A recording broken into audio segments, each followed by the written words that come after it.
네, 오늘은 가정의 달 5월 달을 맞이하면서 첫 번째로 차세대 주일로 보내면서 함께 또 말씀을 나누도록 하겠습니다.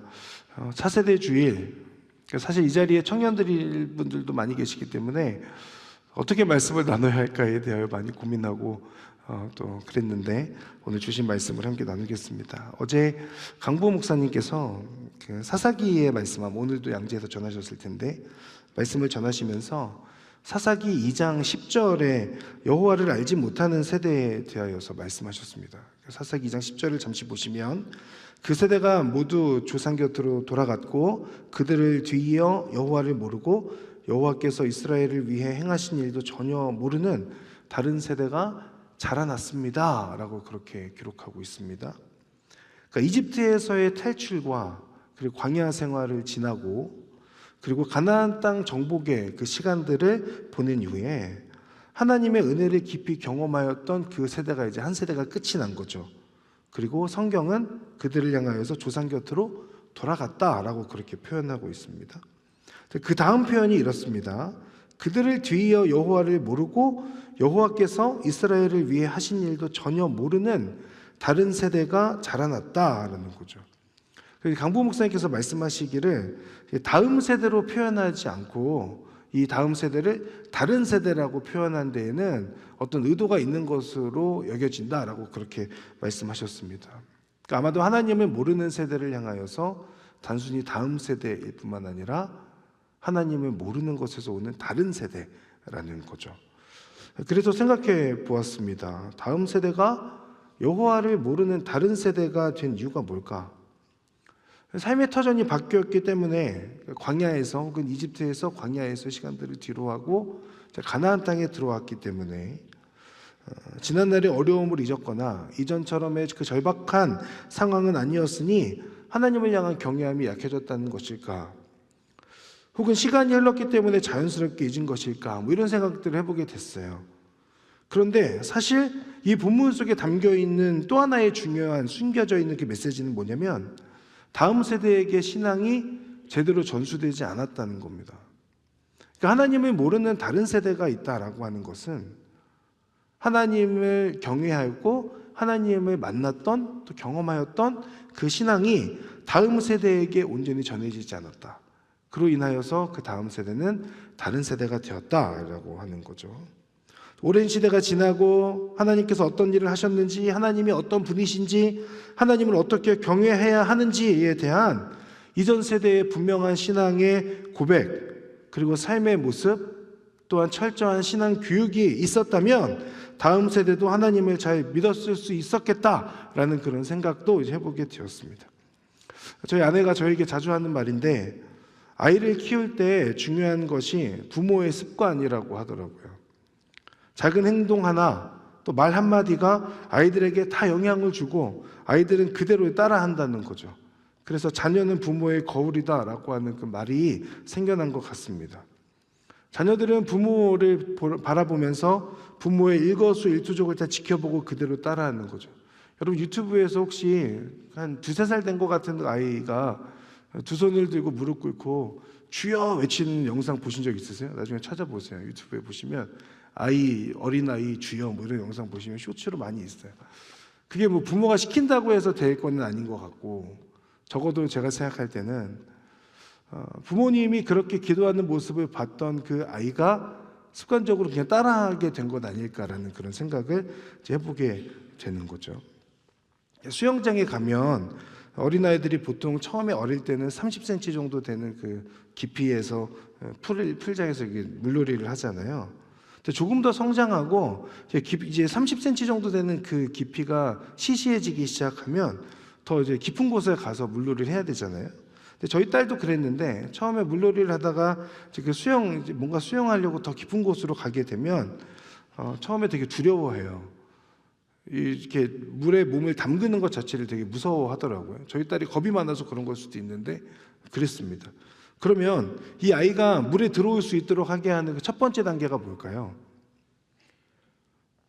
결국 물에 들어오게 하는 거죠. 수영하게끔 하기 위해서 물에 들어오게 해야 되는데, 그런데 이 아이의 키를 넘는 그 물속으로 이 아이를 들어오게 할 때 그 어떤 부모도, 세상의 어떤 부모도 이 아이에게 수영하는 방법을 말로 가르쳐 주거나 교본을 보여주면서 이렇게 하면 된다라고 알려주거나 그렇게 교육하지 않을 거예요. 그 아이가 물에 들어오게 하는 방법이 있죠. 부모가 그 물속에 들어가서 아이를 보고 두 팔을 벌리고 있으면 그 아이는 그 믿고 물속으로 들어오는 거예요. 그 깊이가 아무리 깊다고 할지라도. 굉장히 간단한 방법인 것 같죠. 부모를 믿고 부모가 물에 들어온 모습을 보고 부모를 의지하니 물속으로 들어오는 거죠. 저는 신앙, 믿음이라는 것이 그런 것 아닐까라는 생각을 해보게 됐습니다. 삶으로서 보여주는 믿음, 그리고 그 믿음에 근거한 신앙의 교육. 사실 제가 오늘 성인분들만 계셨다면 제가 원래 정했던 제목은 살아있는 신앙 교육이었는데 청년들에게 너무 와닿지 않는 것 같아서 제목을 바꾼 겁니다. 믿음으로 함께 걷는 가족이라고 바꾸었지만 사실은 신앙이라고 하는 것은 교육입니다. 그래서 우리가 차세대 부서를 사실 우리는 차세대라고 하지만 다른 교회들에서는 보통 교육부서라고 하잖아요. 그 아이들은 그 신앙을 가르쳐 줘야 된다는 거예요. 믿음이라고 하는 것은 당연히 하나님의 전적인 은혜로 찾아오는 것은 맞습니다. 그러나 이전 세대가 하나님을 경외하는 삶의 모습을 보여주고 신앙을 교육할 때 더 건강한 믿음의 자녀가 자라나게 되는 거죠. 제가 오늘 창세기 22장의 말씀, 아브라함과 이삭의 내용들을 보면서 믿음으로 함께 걷는 가족이라고 하는 것이 어떤 모습인지에 대하여 함께 보고자 합니다. 잘 아시는 것처럼 이 본문은 아브라함과 이삭, 특히 아브라함이 100살에 얻은 그 아들 이삭을 하나님께 제물로 바치는 내용을 담고 있습니다. 아브라함이 100살 때 이제 아들을 얻었죠. 하나님께서 아브라함에게 말씀하셨어요. 너의 자식이 하늘에 있는 별들만큼 많아질 거야 라고 그렇게 약속하셨지만 사실 믿기는 어려웠죠. 나이가 이미 많이 들었으니까. 그러나 아브라함은 믿음으로 그 말씀을 받았고 결국은 100살에 아들을 얻게 되었습니다. 그런 상황에서 하나님께서 오늘 본문에 보면 아브라함을 시험하시기 위하여 아브라함에게 한 가지 명령을 하십니다. 너의 아들 이삭을 번제물로 바치라 라는 거였어요. 오늘 본문의 1절과 2절입니다. 우리 한번 같이 읽도록 하겠습니다. 1절 2절 시작. 이런 일이 있은 후 하나님께서 아브라함을 시험하셨습니다. 하나님께서 아브라함에게 말씀하셨습니다. 아브라함아, 그가 대답했습니다. 예, 제가 여기 있습니다. 여호와께서 말씀하셨습니다. 내 아들, 내가 사랑하는 내 외아들 이삭을 데리고 모리아 땅으로 가서 내가 내게 지시하는 산에서 그를 번제물로 바쳐라. 아멘. 늦은 나이에 어렵게 얻은 아들입니다. 제물로 바치는 것 아브라함에게 어려운 시험이었을지 모릅니다. 그러나 우리가 잘 알고 있는 것처럼 아브라함은 이삭을 정말로 제물로 바치려고 했고 오히려 하나님께서 아브라함을 다급하게 부르시면서 말리는 장면이 나오죠. 그 아들을 바치는 것, 아브라함의 생각에서 하나님의 방식이 아니라 보통은 이방신들이 제물을 받는 방식이었기 때문에 아마도 아브라함 생각 안에는 이것이 어쩌면 하나님의 시험일 수 있겠다라는 생각을 넌지시했을지도 모르겠습니다만 적어도 오늘 22장에 나오는 아브라함이 이삭을 바치는 이 장면에서는 겉으로만 행동한 것이 아니라 진심으로 그 아들을 죽일 생각을 했던 것 같고 하나님께서는 그 아브라함의 진심을 확인하신 후에 이제 말리는 상황이 된 거죠. 보통 이 본문을 아브라함의 믿음이라는 것으로 묵상하고 그 렌즈를 가지고 해석하는데 저는 이제 아브라함과 이삭의 관계 그리고 신앙 교육이라고 하는 측면에서 오늘 본문을 함께 보고자 합니다. 첫 번째는 삶의 예배에 관한 부분이에요. 삶의 예배. 3절과 4절의 말씀도 같이 한번 읽겠습니다. 3절 4절 시작. 아브라함이 다음 날 아침 일찍 일어나 나귀의 안장을 얻고 하인 두 사람과 그 아들 이삭을 준비시켰습니다. 번제에 쓸 나무를 준비한 후 하나님께서 지시하신 곳을 향해 떠났습니다. 3일째 되던 날 아브라함이 눈을 들어 그곳을 멀리 바라보았습니다. 아멘. 자, 하나님의 명령을 받은 아브라함 다음 날 아침 일찍 일어나서 떠날 준비를 합니다. 하인 두 사람과 또 아들인 이삭을 함께 준비시켰어요. 나귀의 안장을 얹고 번제에 쓸 나무를 준비하고 떠났습니다. 며칠 갔대요? 3일 동안 걸어갔다고 합니다. 이 부분을 보면서 아브라함의 순종의 모습에도 감탄하게 되지만, 한편으로는 하인은 어쩔 수 없잖아요. 주인이 가자고 하니까 어쩔 수 없이 가는데, 이삭은 어떤 생각을 했을까가 저는 궁금해지더라고요. 이삭이 사실 아무것도 모르는 아이가 아닙니다. 6절에 가서 보면 그 번제 하인 둘을 놔두고 번제에 쓸 나무를 이삭의 등에 지었다 그래요. 그리고 아브라함 본인은 이제 불과 칼을 들고 가는 상황인 거죠. 힘든 거는 이삭에게 시키는 것을 보면 아브라함은 늙었고 이삭은 나무를 등에 지고 갈 만큼의 나이는 된 거죠. 보통 이제 15살 이상, 17살, 18살, 그러니까 20살 아래쯤 되었을 것으로 보통 봅니다. 그러니까 충분히 생각할 수 있고 판단할 수 있는 나이라는 거죠. 그런데 오늘 본문을 보면 이삭이 아버지의 말에 아무런 저항 없이 아브라함을 따라 나섰어요. 그리고 이해가 되지 않지만 3일 길을 이렇게 걸어갑니다. 그동안에 아마도 그 뒤에 나오는 대화들을 보면 아브라함이 이삭에게 그 모든 상황들을 자세하게 설명하지 않았으면 분명해 보이죠. 그런 상황에서 이삭은 아브라함 아버지가 인도하는 대로 그냥 그렇게 따라가고 있는 상황인 거예요. 그러다가 이제 7절에 가서 보면 이런 내용이 나옵니다. 이삭도 더 이상은 이제 못 참겠는 거죠. 그래서 질문해요. 이삭이 자기 아버지 아브라함의 말을 거는데, 아버지 왜 그러느냐? 불과 나무는 여기 있는데 번제로 드릴 양은 어디 있습니까? 이삭 입장에서 봤을 때는 처음에도 이해는 안 됐는데 이제는 하인들을 데리고 나무를 지고 올라가는 것까지 뭐 그럴 수 있죠. 나무를 지고 올라가는 상황에서도 계속해서 의문이 드는 거예요. 지금 이 상황이 어떤 상황인 거지? 이걸 어떤 상황에서 내가 지금 이걸 받아들여야 되는 거지? 라고 하는 생각이 이삭 안에 있는 거죠. 그리고 번제로 드릴 양은 어디 있나요? 라고 하는 그 질문을 하는 것을 보면 번제로 드릴 양이 있어야 된다는 것도 이삭은 이미 알고 있는 상황이에요. 그건 뭐냐? 이미 지난날의 경험이 있다는 거예요. 어떤 경험? 아브라함이 어떻게 하나님께 제단을 쌓았는지, 제물을 바쳤었는지에 대하여 이삭은 어릴 때부터 보아온 게 있는 거죠. 아브라함이 평소에는 하나님 없는 세상 사람처럼 마음대로 살다가 모리아 산에 가서 이삭을 제물로 바쳐야 하는 상황이 오니까 아들 앞에서 갑자기 믿음이 좋은 척하고 종교적인 척을 한 것이 아니라는 겁니다. 이삭은 태어나면서부터 아브라함이 어떻게 하나님을 경외하고 있는지, 제단을 쌓는지를 지켜보며 자라왔고, 아브라함에게 있어서 그 삶의 예배, 하나님을 향한 경외함의 그 삶의 모습이 어떠한 모습이었는지를 이삭은 이미 알고 있었기에 지금의 상황은 이삭에게 있어서 그다지 이상한 상황은 아니었다는 거예요. 단순히 이것을 이삭의 믿음이라고 하는 것만으로 보기에는 나이가 어리고, 그렇다면 부모로부터 아브라함으로부터 무언가 보고 자란 것들이 있는 거죠. 습관이 영성이다라고 하는 책에 보면 자녀들의 신앙교육에 대해서 이렇게 기록합니다. 우리 아이들의 영혼을 빚어내는 것은 부모가 머리로 가르치는 성경 지식이나 교리가 아니다. 아이들은 부모가 매일의 일상에서 보여주는 무의식적인 습관을 보고 배운다. 우리가 매일 사랑하고 반복해서 행동하는 그것이 된다. 자녀는 부모의 잔소리를 듣고 자라지 않습니다. 자녀는 부모의 등을 보고 자라요. 앞에서 부모님이 어떠한 모습으로 살아가고 있는지, 어떤 행동을 보여주고 있는지, 어떤 말씀을 하시는지, 그런 것들을 보면서 자라는 거예요. 자녀는 부모의 뒷모습을 스폰지처럼 흡수합니다. 죄송합니다. 부모님 이 자리에 많이 계신데, 이 자리에 계신 부모 여러분, 아브라함의 뒷모습을 보고 자랐던 이삭을 기억하며 자녀들에게 어떤 뒷모습을 보여주고 있는지를 또 생각해 볼 수 있으면 좋겠습니다. 믿음으로 앞장서서 걷는 부모가 되는 것. 청년 여러분, 신앙은 습관입니다. 습관은 단시간에 만들어지지 않습니다. 아브라함이 하나님의 약속을 받고 고향을 떠난 것이 75세. 중간에 이스마엘을 낳는 그런 죄를 지었지만 이삭을 아들로 얻기까지 25년의 시간이 걸렸어요. 그 시간 동안 믿음을 계속해서 지키며 살았던 거죠. 그리고 오늘 본문이 있기까지 그 이삭이 성장하는 시간이 필요했으니까 이삭이 적어도 15살 이상이라고 하면 처음 약속을 받았을 때보다 40년의 시간이 지난 거예요.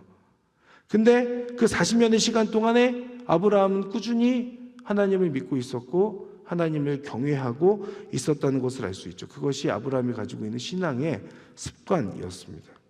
건강한 가정을 세우고 믿음의 자녀로 키우는 것은 결혼하고 혹은 아이가 태어나면서부터 시작하는 것이 아닙니다. 지금 청년의 때부터 습관을 통하여서 시작된다라고 하는 것을 아브라함을 통해서 우리는 분명하게 확인할 수 있습니다. 아브라함의 삶의 예배를 기억하며 우리들의 삶의 예배가 습관이 되는 것. 어떻게 하면 좋은 배우자를 만나서 결혼할까 중요하죠. 결혼하고 어떻게 하면 가정을 잘 세워갈까 중요하죠. 어떻게 하면 좋은 부모가 될까 중요하죠. 그런데 그 모든 것들의 시작이 어디에 있느냐? 하나님을 경외하는 곳에서부터, 하나님을 향한 삶의 예배가 신실하게 드려지는 그 모습, 그것이 습관이 되는 모습에서부터 이미 자녀 교육이 시작되었다라고 하는 것을 아브라함을 통하여서 분명하게 확인할 수 있습니다. 삶의 예배가 습관이 되기 위해 필요한 믿음의 사람, 저와 여러분 모두 다 주님을 경외하고 주님을 온전히 따라감으로 인하여서 삶의 예배를 드리는 자들, 일상에서부터 하나님을 경외하는 자들, 그로 인하여 나의 삶이 신앙이 되고 나의 삶의 모습이 누군가에게 온전히 복음으로 전하여지는 데 쓰임받고 더 가까이 있는 가장 가까운 가족들에게, 부모님에게, 자녀들에게 그 믿음을 전수할 수 있는, 보여줄 수 있는 사람들, 저와 여러분들이 될 수 있으면 좋겠습니다. 제가 전도 집회를 기획하자고 하면서 한 가지 부담이 있는 게 뭐냐면, 그러면 우리는 전도하고자 하는 사람들에게 교회 가자고 이야기할 때 떳떳하게 이야기할 수 있을까? 우리 청년들이 그럴 수 있을까라는 생각이 들더라고요. 우리 부모님에게. 무슨 말이냐면, 평소에는 진짜 신앙이 없는 것처럼 살다가 교회에서 전도 집회한다고 하니까 그래도 한번 용기 내어서 얘기해봐야지라고 할 때 가장 먼저 걸리는 것이, 내가 이 사람에게 교회 가자고 얘기하는 게 괜찮을까? 라고 하는 생각이 들 수도 있겠는데 전혀 아니라는 표정을 하고 계시니까 이건 아닌 것 같고, 근데 그것이 저는 가장 먼저 걱정이 되더라고요. 일상에서 내가 어떻게 하나님을 경외하고 있는가? 부모와 자식 간에서도 아브라함을 통해서 그 부분을 분명하게 확인할 수 있는 겁니다. 아브라함에게서 발견할 수 있는 믿음, 이런 어떤 일상의 예배의 아브라함의 모습을 통하여서 이후에 이제 제가 두 가지의 아브라함의 고백을 통해서 믿음의 고백을 같이 좀 보려고 하는데, 삶의 예배가 습관이 되기 위해서 필요했던 아브라함의 어떤 믿음의 모습, 그것이 이삭에게 어떤 영향을 끼쳤을까? 자, 먼저는 5절의 말씀입니다. 함께 돌아오겠다라고 고백했던 아브라함의 고백이에요.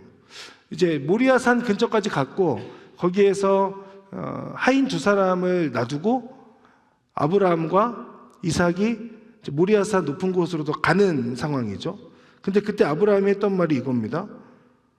나와 아이는 저기 가서 경배한 다음에 너희에게 함께 돌아오겠다. 근데 사실 지금 이 상황이 말이 안 맞죠.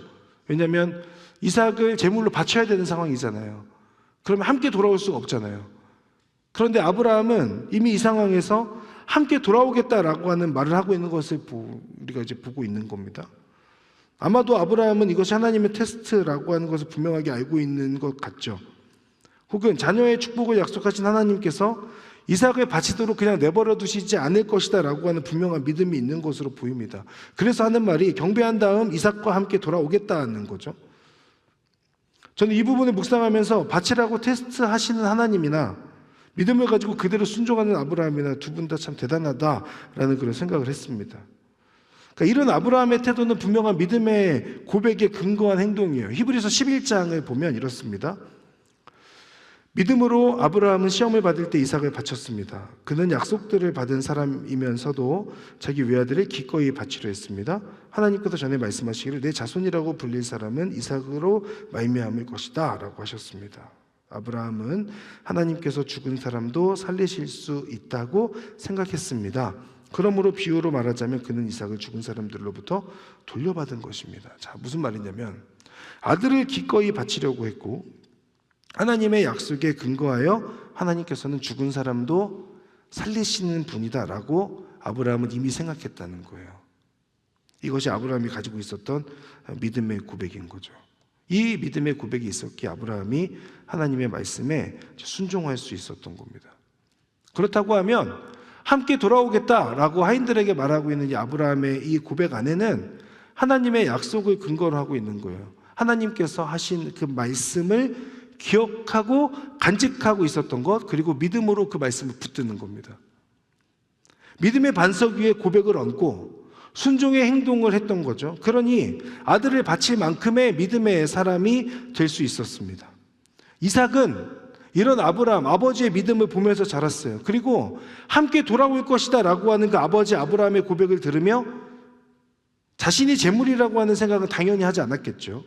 의심하지 않고 아버지와 함께 하나님께서 말씀하신 그 순종의 길을 갈 수 있었던 거예요. 아버지의 순종이 아들의 순종으로까지도 연결되는 것을 확인할 수 있습니다. 사랑하는 여러분, 아브라함처럼 하나님께서 나에게 하신 그 약속이 있다면 그 약속을 기억하며 믿음을 지키고 온전히 그 약속을 붙들고 살아가는 여러분들이 되시기를 주님의 이름으로 축복합니다. 그래서 흔들림 없는 확고한 믿음과 순종으로 비록 내가 생각했을 때 이것까지 내어야 되는 것인가? 이렇게까지 해야 되는 것인가? 라는 생각을 할 수 있지만 그러나 순종함으로 그 산을 올라가는 거예요. 산에 올라가서 하나님께서 말씀하신 대로 순종하면 그러면 그 이유는 하나님께서 알아서 길을 열어 가시는 거죠. 우리가 잘 아는 것처럼 그 이후에 가서 보면 양이 준비되어 있잖아요. 그 풀에 걸려서 하나님께서 다 준비해 놓으신다라고 하는 것을 우리가 이 아브라함의 순종의 모습을 통하여 보게 되죠. 나의 순종을 통하여서 나의 부모님, 나의 자녀들이 순종의 길을 걸어갈 수 있도록, 여러분 가족들이 믿음의 길을 걸어갈 수 있도록 온전히 쓰임받게 되는 여러분들 되시기를 주님의 이름으로 축복합니다. 아브라함의 두 번째 고백이 하나 더 있습니다. 그것은 1절과 11절에 나오는데 1절에 가서 보면 그가 대답했습니다. 예, 제가 여기 있습니다. 11절에 가서 보면 아브라함아, 아브라함아 다급하게 부르셨을 때 그가 대답했습니다. 제가 여기 있습니다. 반복되는 표현이 있죠? 제가 여기 있습니다. 이것은 아브라함의 신앙에서 매우 중요한 고백입니다. 하나님께서 부르실 때에 주님 제가 여기 있습니다 라고 그렇게 응답하는 거죠. 이 고백은 단순한 입술의 고백이 아니에요. 세상의 소리를 닫고 하나님께 시선을 고정하겠다라고 하는 그 고백이 담겨있는 표현입니다. 전 인격적인 집중 그리고 항복의 고백이라고 할 수 있어요. 제가 여기 있습니다, 말씀하시면 제가 듣겠습니다 라고 하는 그 하나님의 부르심에 응답하는 아브라함의 고백이죠. 그런데 주목할 부분이 하나 더 있습니다. 7절의 말씀인데 7절 말씀을 보면 여기서는 잘 드러나지 않습니다. 우리말 성경인데 아버지라고 불렀을 때 왜 그러느냐 내 아들아, 아브라함이 이제 대답하게 되죠. 그 이삭이 이제 이야기하게 됩니다. 이 부분을 개역개정에 가서 보면 7절에 이렇게 설명합니다. 내 아버지여 라고 하니까 아브라함이 말하기를 내 아들아 내가 여기 있다 라고 설명하는 부분이 나오죠. 내 아들아 내가 여기 있다. 그러니까 아브라함은 하나님 앞에서도 그리고 아들 이삭 앞에서도 동일하게 내가 여기 있다. 물론 표현은 다르지만 내가 여기 있다라고 하는 고백을 하고 있는 거예요. 하나님과의 관계에도 집중하고 있는 아브라함이고 그리고 아들과의 관계에서도 집중하고 있는 거죠. 하나님께 시선을 고정하는 것처럼 지금 이삭에게도 시선을 고정하면서 아들아 내가 여기 있다라고 그렇게 말하고 있어요. 이게 뭐냐? 사랑이죠. 사랑은 추상적이거나 형이상학적인 것이 아닙니다.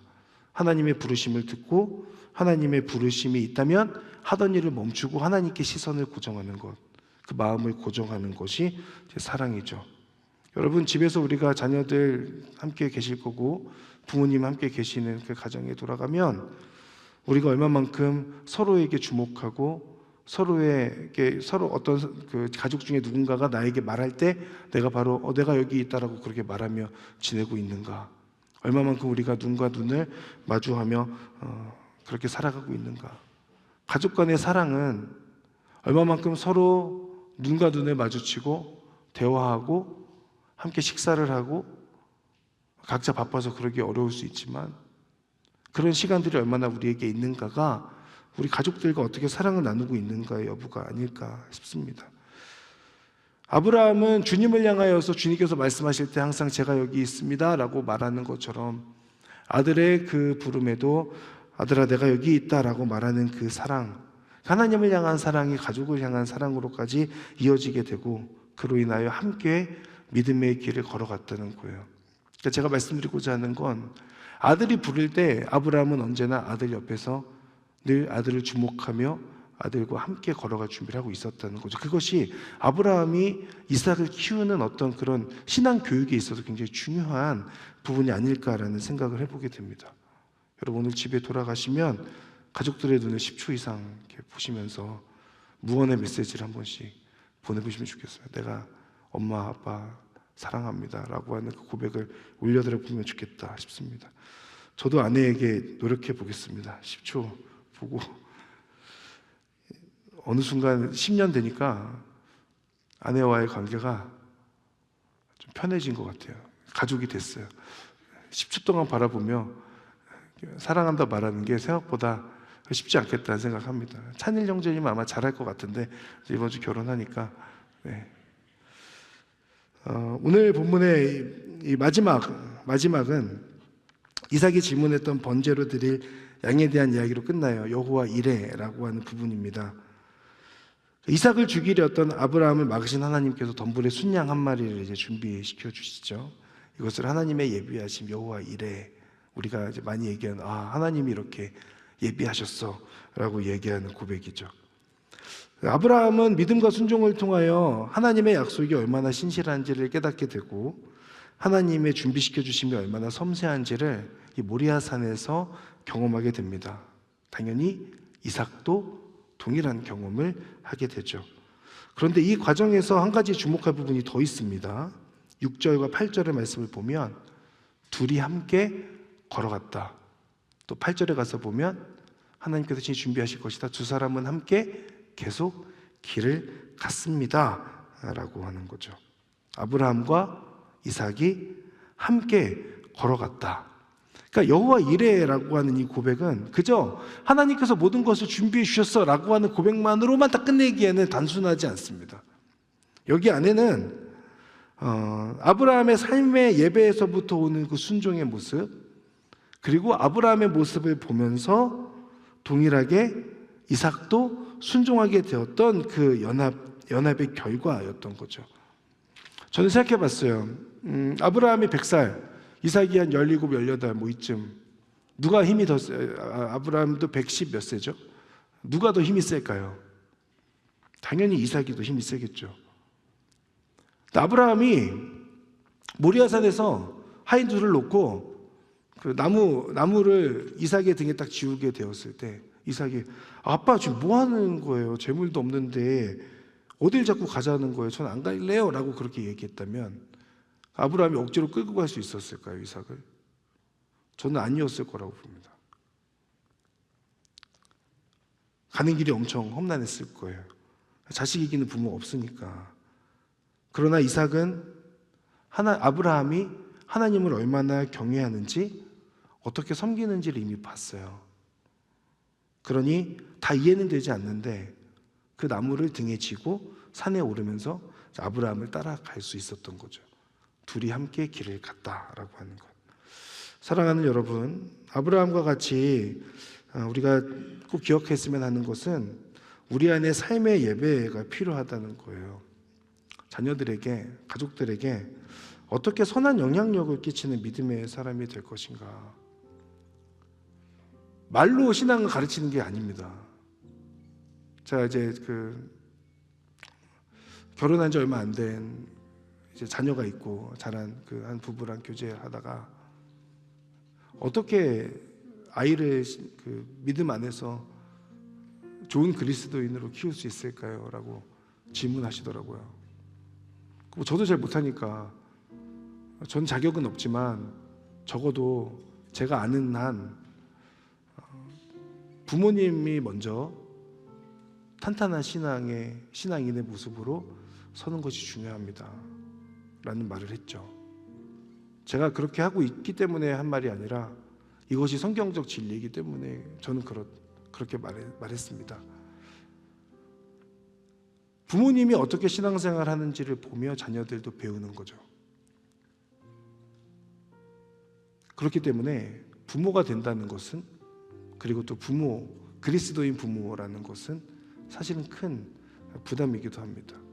가장 가까이에 있는 자녀에게 어떻게 예수님을 보여줄 것인가. 마찬가지입니다. 부모 맞춤전도 집회를 한다고 합니다. 교회에서. 부모님을 초청하기 위해서는 제가 말씀드렸던 것처럼 평소 우리 자녀들이 그리스도인으로 어떻게 살고 있는지 그 여부가 중요할 거예요. 그래야 부모님께 그래도 가자고 얘기할 거 아닙니까? 물론 이 중에는 부모님에 대한 미움이 있고 그로 인하여서 부모님 잘 어떻게 하면 더 이 부모님을 더 잘 섬길 것인가를 고민하지만 부모님을 만나면 마음이 무너지는 사람들이 있을지도 몰라요.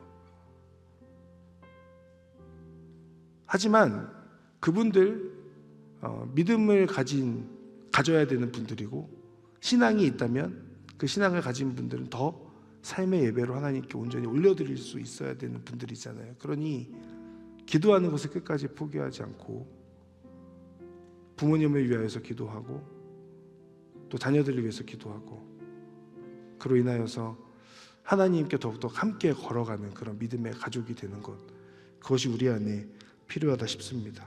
아브라함이 고백했던 그 두 가지, 함께 돌아오겠다, 또 제가 여기 있습니다 라고 하는 그 두 가지의 고백을 함께 또 기억하면 좋겠고요. 제가 아까 그 부모 맞춤전도 영상을 보다가 한 가지 그 감동되었던 부분이 있어서 그것만 짧게 나누고 마치면, 제 부모님이 전도 집회에 오셔가지고 나도 나를 위해서 기도해주는 엄마가 있으면 좋겠다라는 생각을 했다고 하잖아요, 그 영상에서. 근데 그 영상에서 잘 보시면은 그 집회 때 부모님이 자녀의 머리에 손을 얹고 기도하는 시간이 있었다라는 얘기를 하세요. 아까 그 영상을 잘 보셨는지 모르겠는데, 사실 교회의 전통에서 안수기도, 머리에 손을 얹고 하는 안수기도는 안수받은 자에게만 통용되는 거예요. 허락된 거예요. 목사나 장로에게. 그런데 부모는 그것과 상관이 없어요. 부모님은 언제나 자녀의 머리에 손을 얹고 기도해 줄 수 있어요. 물론 대부분의 자녀들은 원하지 않아서 손을 뿌리칠지도 모릅니다. 하지만 그게 부모가 가지고 있는 어떤 영적인 권위예요. 육체적 권위뿐만 아니라 영적인 권위. 사랑하는 또 존경하는 부모님들 많이 계신데 부모님들의 머리에 손을 얹고 기도해 주시는 그런 영적인 권위가 우리 부모님들께 있다는 것을 여러분 꼭 기억하시고, 자녀들을 더 사랑하고 자녀들의 믿음의 본이 되어주시는 부모님들 되시기를 진심으로 축복하고요.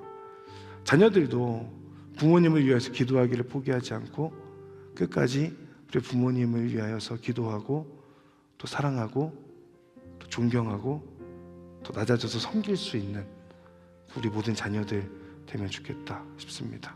이 시간에 같이 바로 기도할 텐데, 이 시간 함께 기도할 때에 하나님, 우리 가정을 지켜주시옵소서. 아버지 하나님께서 서로 사랑하라라고 보내주신 가정입니다. 요즘 시대에 가정이 많이 무너지고 또 그로 인하여 진정 예수님을 믿는 가정 안에서도 여러 불화들이 일어납니다. 하나님, 이 가정 안에 하나님의 사랑을 회복시켜 주시고 또한 함께 믿음의 길을 걸어갈 수 있는 가족들이 될 수 있도록 인도하시고 함께하여 주시옵소서. 우리 시간 우리 가정 안에 하나님의 사랑과 통치가 있기를 위하여, 또한 함께 믿음의 길을 걸어가는 우리 가족들이 되기를 위하여서 이 시간에 함께 기도하기를 원합니다. 함께 기도하겠습니다. 사랑하는 하나님, 하나님의 은혜를 더욱더 바라보며